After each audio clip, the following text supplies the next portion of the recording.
Mahatma Gandhi, I understand democracy as something that gives the weak the same chance as the strong. అని మహాత్మా గాంధీ గారు చెప్పినట్టుగా నమ్మిన పై సిద్ధాంతాన్ని అనుసరిస్తూ షెడ్యూల్డ్ కులాలు మరియు షెడ్యూల్డ్ తెగల వారికి సమాన అవకాశాలు కల్పించే దిశగా మా ప్రయత్నాలు ఉంటాయి. ఇప్పటికే మా ప్రభుత్వం ఆదివాసీల కొరకు కొమరం భీం కార్పొరేషన్, లంబాడాల కొరకు సంత్ సేవాలాల్ కార్పొరేషన్, ఎరుకల కొరకు ఎరుకల కార్పొరేషన్ ఏర్పాటు చేసింది. అదేవిధంగా షెడ్యూల్డ్ కులాలైన మాల మాదిగలకు 2 ప్రత్యేక కార్పొరేషన్లు ఏర్పాటు చేయడం జరిగింది. పై కార్పొరేషన్ల ద్వారా ఈ వర్గాల అభివృద్ధి మరియు సంక్షేమ కార్యక్రమాలు చేపడతాం. ప్రతి సంవత్సరం వర్షాకాలంలో వాగులు వంకలు ఉప్పొంగి మారుమూల గ్రామాలకు తండాలకు ప్రపంచంతో సంబంధం తెగిపోతుంది. ఆ సమయంలో అత్యవసర వైద్య సహాయం రోగులకు గర్భిణీ స్త్రీలకు అందించడం ఒక సాహస కార్యక్రమం కన్నా తక్కువేమీ కాదు. మామూలు సందర్భాల్లో కూడా ఈ ప్రాంతాల్లో నివసించే ప్రజలు చిన్న చిన్న పనులు కూడా పక్క ప్రాంతాలు వెళ్ళటానికి ఎంతో వ్యయ ప్రయాసాలు కోర్చి ప్రయాణం చేయవలసి వస్తుంది. అందుకే అలాంటి మారుమూల ప్రాంతాలన్నింటికీ సరైన రోడ్డు సౌకర్యం కల్పించగలిగితే వారికి ఎంతో సౌలభ్యంగా ఉంటుంది. ఇందుకోసం రాష్ట్రంలోని అన్ని మూలల్లో రోడ్డు సౌకర్యం లేని షెడ్యూల్ తెగల తాండాలు, గోడాలు మరియు చెంచు పెంటలకు బీటీ రోడ్డు నిర్మాణం చేపట్టబోతున్నాం. దీనివల్ల వారి దైనందిన జీవితం సులభతరం అవుతుంది. గత ప్రభుత్వం 500 పైన జనాభా కలిగిన షెడ్యూల్ నివాస ప్రాంతాలను గ్రామ పంచాయతీలుగా మార్చింది. అక్కడితో వాటిని మర్చిపోయింది. వారికి అవసరమైన కనీస సదుపాయాలు ఇప్పటికీ లేవు. వాటిని అభివృద్ధి పరిచే దిశగా మా ప్రభుత్వం ఈ కొత్త పంచాయతీలన్నిటికీ గ్రామ పంచాయతీ కార్యాలయాలు కట్టించాలని సంకల్పించాం. గిరిజనుల సంస్కృతి, ఆచారాలు, పండుగలు అత్యంత వైవిధ్యభరితంగా ఉంటాయి. వాటిని పాటిస్తూ కాపాడుకోవాల్సిన వారు ప్రాధాన్యం కూడా ఇస్తారు. ఇది పరిరక్షించడం మన బాధ్యత కూడా. అందుకే ఆసియాలోనే అతిపెద్దదైన సమ్మక్క సారలమ్మ మేడారం జాతరని అత్యంత వైభవంగా ఫిబ్రవరి 2024లో 100 కోట్లు ఖర్చు పెట్టి నిర్వహించాం. అంతేకాకుండా సంత్ సేవాలాల్ జయంతికి కూడా 2 కోట్లు, నాగోబా జాతర నిర్వహణకి ₹1 కోటి మంజూరు చేశాం. రాష్ట్రంలో ఉన్న అన్ని రకాలైన గురుకుల పాఠశాల విద్యార్థులకు అంతర్జాతీయ ప్రమాణాలతో కూడిన విద్య వసతి అందించేందుకు ప్రభుత్వం ఇంటిగ్రేటెడ్ రెసిడెన్షియల్ పాఠశాలలో నెలకొల్పటానికి నిర్ణయించింది. ఒకే ప్రాంతంలో వేరువేరుగా ఉన్న ఎస్సీ, ఎస్టీ, బీసీ, మైనారిటీ మరియు జనరల్ గురుకుల పాఠశాలను 20 ఎకరాల స్థలంలో ఒకే చోట నిర్మిస్తాం.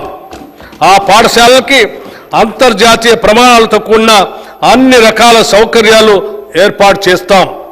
దీనితో వివిధ వర్గాల విద్యార్థుల మధ్య సంఘీభావం మరియు స్నేహభావం పెరిగి అంతరాలు తొలగిపోయేందుకు ఆస్కారం ఏర్పడి అందరికీ అత్యున్నత ప్రామాణిక విద్య అందుతుంది. షెడ్యూల్ కులాలు తెగల అభివృద్ధికి చట్టపరంగా కేటాయించిన నిధులు ఖచ్చితంగా అందిస్తాం. ఆ నిధులు వేరే ఎటువంటి పథకాలకు మళ్లించకుండా 100% షెడ్యూల్ కులాలు తెగల కోసమే ఉపయోగిస్తాం. ఎస్సీ సంక్షేమం, ఎస్సీ ఎస్డిఎఫ్ కొరకు ఈ బడ్జెట్లో 33,124 కోట్ల రూపాయలు మరియు ఎస్టీ సంక్షేమం, ఎస్టీ ఎస్డిఎఫ్ కొరకు ఈ బడ్జెట్లో 17,056 కోట్ల రూపాయలు ప్రతిపాదిస్తున్నాం. మైనార్టీ సంక్షేమం, మైనార్టీ వర్గాల హక్కుల పరిరక్షణ, అభివృద్ధితోనే రాష్ట్ర సమగ్రాభివృద్ధి సాధ్యం. దాన్ని గుర్తించిన మా ప్రభుత్వం మైనార్టీల సంక్షేమం కొరకు పలు చర్యలు చేపట్టింది. బీసీ, ఎస్సీ, ఎస్టీ విద్యార్థులతో పాటు మైనార్టీ విద్యార్థులకు 2024-25లో యూపీఎస్సీ సివిల్ సర్వీస్ పరీక్షలకు ఉచిత శిక్షణ ప్రభుత్వమే చేపట్టింది. దీనికోసం అనుభవజ్ఞులైన ఆచార్యుల సేవలు వినియోగిస్తున్నాం. శిక్షణ అత్యంత ఆధునిక విధానంలో ఇవ్వడంతో పాటు లోకల్ విద్యార్థులకు నెలకి 2,500 రూపాయలు, నాన్ లోకల్ అభ్యర్థులకి 5,000 రూపాయలు స్టైఫండ్ కూడా ఇస్తున్నాం. ఈ సంవత్సరం రంజాన్ వేడుకలకి 33 కోట్ల రూపాయలు మరియు అషూర్ ఖానాల పునరుద్ధరణకు నిర్వహణకు 50 లక్షల రూపాయలు మంజూరు చేశాం. జనవరి 2024లో జరిగిన తబ్లిగీ జమాత్ ఇస్లామిక్ సమావేశానికి 2.40 కోట్ల రూపాయలు విడుదల చేశాం. ముస్లిం సోదర సోదరీమణుల హజ్ యాత్రకు 4.43 కోట్ల రూపాయలు ఈ నెలలోనే మంజూరు చేశాం.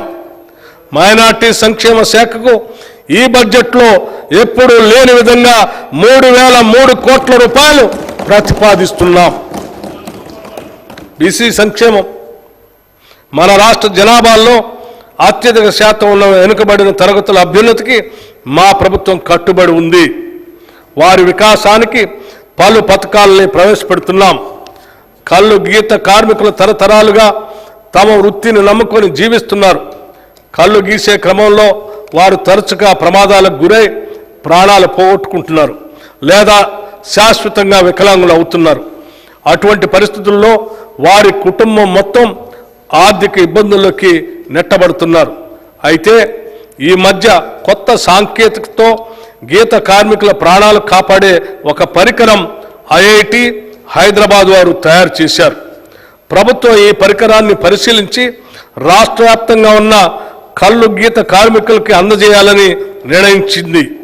ఈ కిట్ యొక్క డెమో ఈ మధ్యనే అధికారులు కళ్ళు గీత కార్మికుల సమక్షంలో ముఖ్యమంత్రి గారి సమక్షంలో పరిశీలించారు. ప్రభుత్వం కొత్తగా ముదిరాజ్, యాదవ, కుర్మ, మున్నూరు కాపు, పద్మశాలి, పెరిక, లింగాయత్, మేరా, గంగపుత్ర కులాలకు 8 కార్పొరేషన్లని ఏర్పాటు చేసింది. ఆర్థికంగా వెనుకబడిన కులాల సంక్షేమం కోసం ఒక వెల్ఫేర్ బోర్డుని ఏర్పాటు చేసింది. ఈ కార్పొరేషన్లు మరియు వెల్ఫేర్ బోర్డు వెనుకబడిన తరగతుల అభ్యున్నతికి తోడ్పడతాయి. సమాజంలో